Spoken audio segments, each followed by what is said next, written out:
Во время утреннего патрулирования по центру Сан-Диего 28-летний полицейский Лиам Картер почувствовал, как кто-то осторожно коснулся его ноги. Перед ним стоял мальчик лет 4, внимательно разглядывающий татуировку на его предплечье.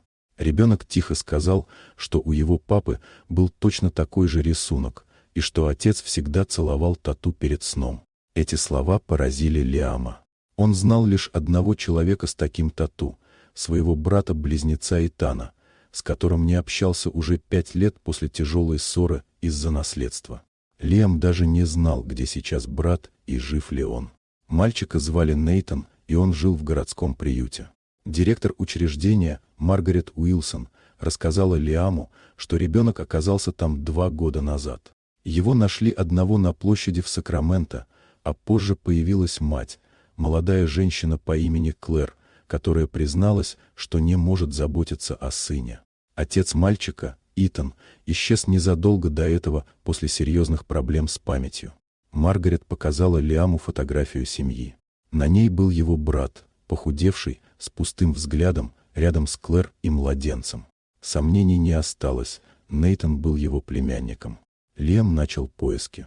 Он выяснил, что 3 года назад Итан попал в тяжелую аварию на мотоцикле и долго лечился в больнице Окленда.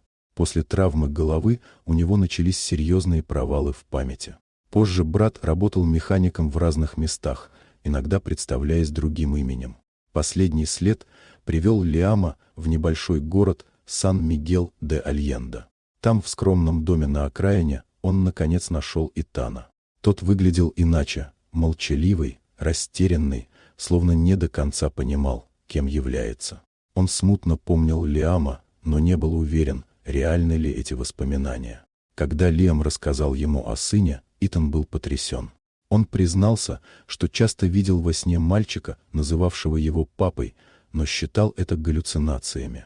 Братья решили вернуться в Сан-Диего и попытаться восстановить семью. Клэр согласилась приехать.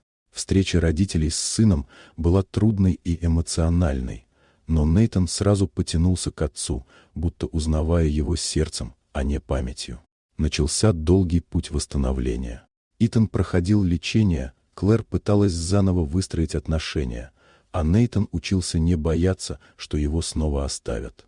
Лиам стал для всех опорой, помогая брату вспомнить прошлое и принять настоящее. Со временем семья научилась жить вместе, пусть и не идеально. Итан не вспомнил всего, но создал новые воспоминания. На первое совместное Рождество Нейтан нарисовал всех вместе – родителей, дядю и себя, с одинаковыми татуировками на руках. Он сказал, что это знак семьи, чтобы они больше никогда не потерялись. И Лиам понял. Иногда не обязательно помнить прошлое, чтобы быть семьей. Главное – выбрать друг друга сейчас.